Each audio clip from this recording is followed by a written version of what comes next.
Alhamdulillah, demikian tadi pemaparan dari Ustadz. Semoga menambah ilmu buat kita semua. Selanjutnya sesi tanya jawab. Boleh Ustadz? Ya, sudah. Ini udah ada yang ngechat Ustadz. Bismillahirrahmanirrahim. Izin pencerahannya Ustadz.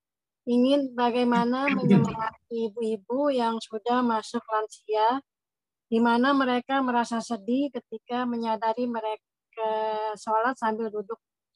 Nilainya hanya setengah dibandingkan dengan sholat yang berdiri semua.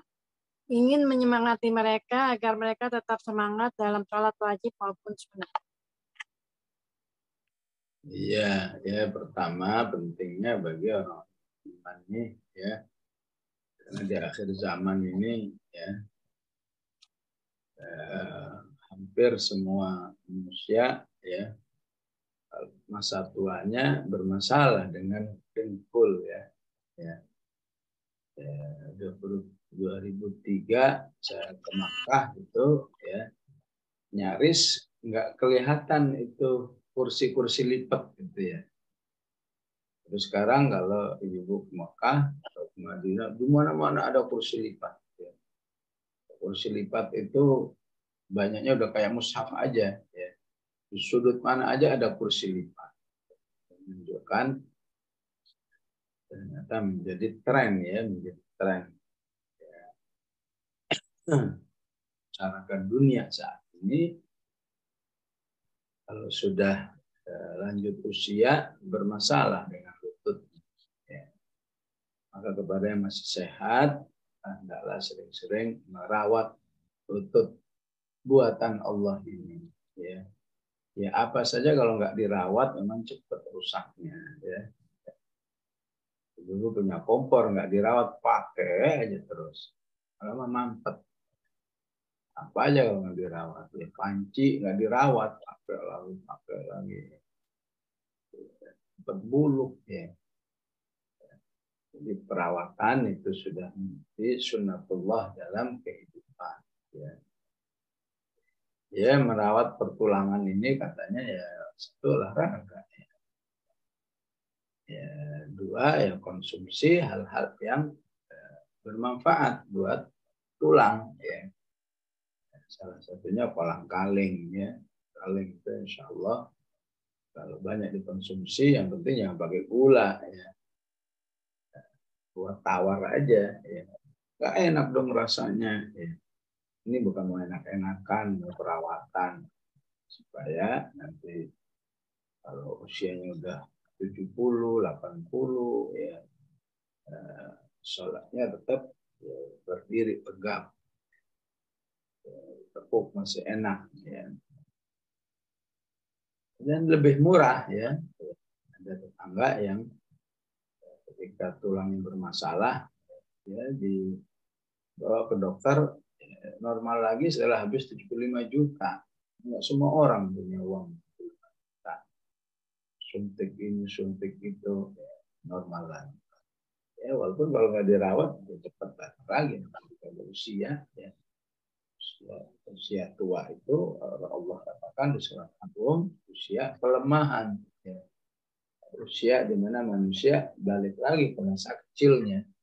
Allahulladzi khalaqakum min dha'fin tsumma ja'ala min ba'di quwwah min ba'di dha'fin quwwah tsumma ja'ala min ba'di quwwatin dha'fan wa syaibah. Ya. Maka jika karena usia ya kemudian mengalami ya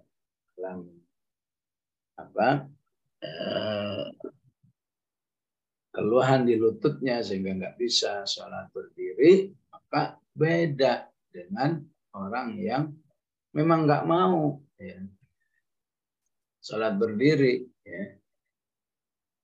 Jadi insya Allah bagi orang yang sudah tua, memang itu masanya orang mengalami keluhan lutut, walaupun duduk sholatnya tetap seperti pahala orang berdiri.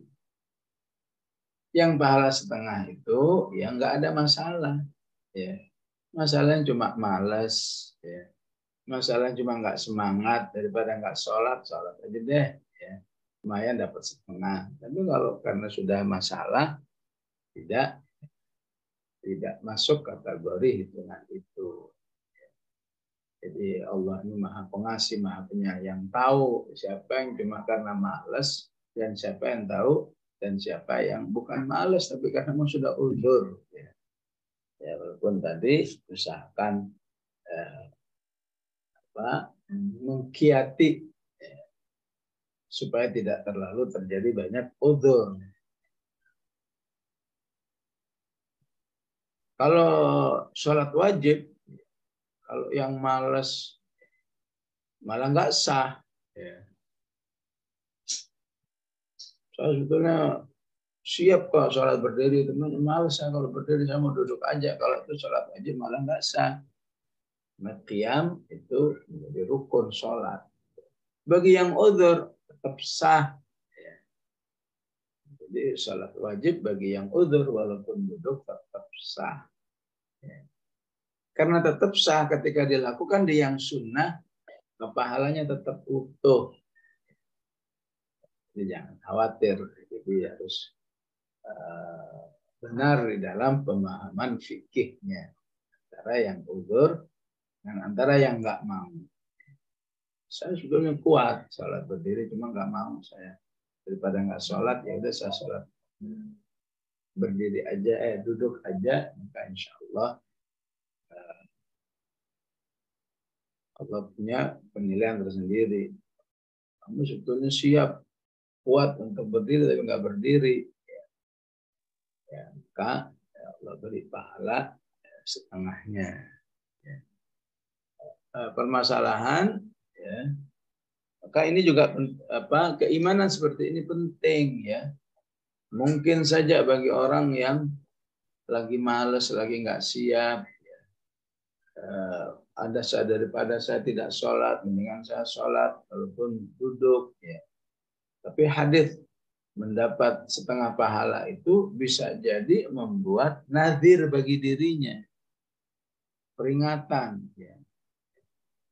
Tega kamu, apa nggak sayang? Ya. Punya modal untuk berdiri, nggak mau berdiri sholatnya. Padahal itu orang-orang yang uzur itu semuanya ingin berdiri sholatnya. Ya.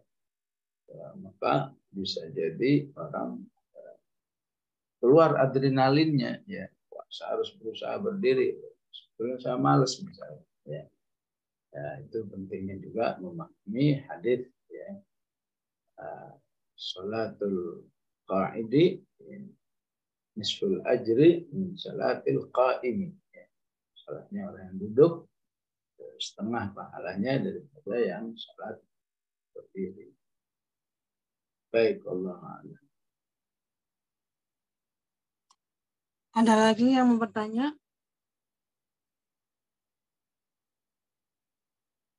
Kalau nggak ada ini, saya bacakan pertanyaan yang minggu lalu ya Ustadz. Ya. Izin bertanya Ustadz, apakah takdir bisa dirubah? Bagaimana dengan kode Ustadz? Mohon penjelasannya. Jazakumullah khair. Ya, para ulama memang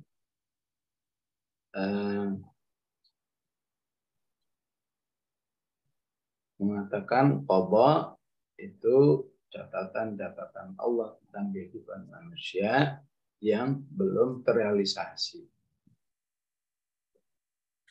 Kamu di catatan itu kamu insya Allah orang kaya. Begitu sudah sudah usia, sebutlah usia 30 kaya itu takdir. Tapi harus diingat, mau qada mau takdir manusia nggak pernah. Itu adalah ilmu Allah, ilmu ghaib Allah. Manusia nggak pernah tahu qadarnya kafir atau mukmin, soleh atau fajir, kan semua nggak tahu. Rahasia Allah Subhanahu wa Ta'ala. Ini sebuah kepastian. Tapi harus diimani. Jadi rukun iman ada qada dan qadar. Selain diimani, diapain? Dihusnudzani. Dihusnudzani. Insya Allah qada dan qadar saya baik. Husnudzani. Karena dihusnudzani, maka dia harus melakukan yang mengarah kepada husnudzan tadi. Insya Allah qada dan qadar saya bisa hafal 30 juz. Kita kan nggak pernah tahu. Ini bukan masalah bisa dirubah atau enggak. Ini gimana mau berubah kita aja nggak tahu. Kalau tahu itu baru kita bisa merubah.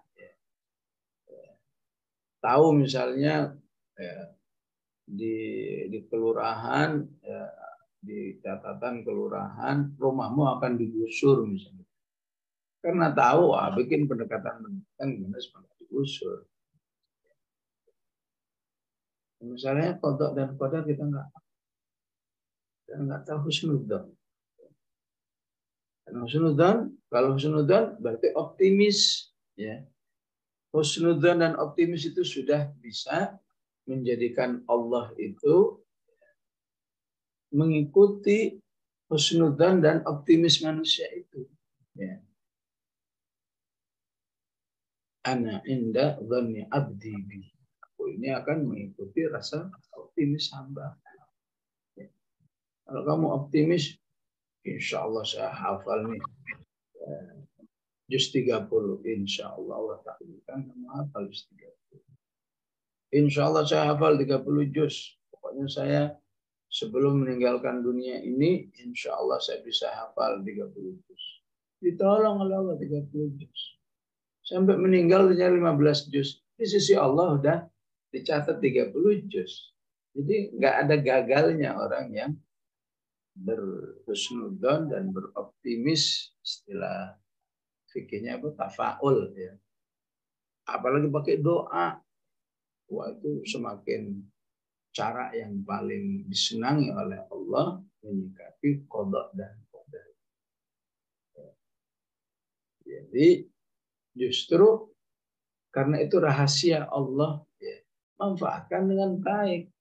Ya. Sikapi dengan baik. Orang mensikapi dengan jelek justru, ya, dia akan termakan oleh sikap jeleknya. Seorang mencuri di zaman Umar ditanya, kenapa kamu sampai mencuri?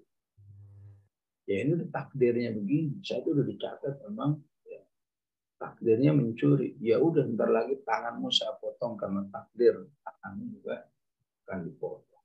Itu jawaban Umar. Seharusnya dia minta ampun saya kepada Allah. Saya sudah ingin mencuri.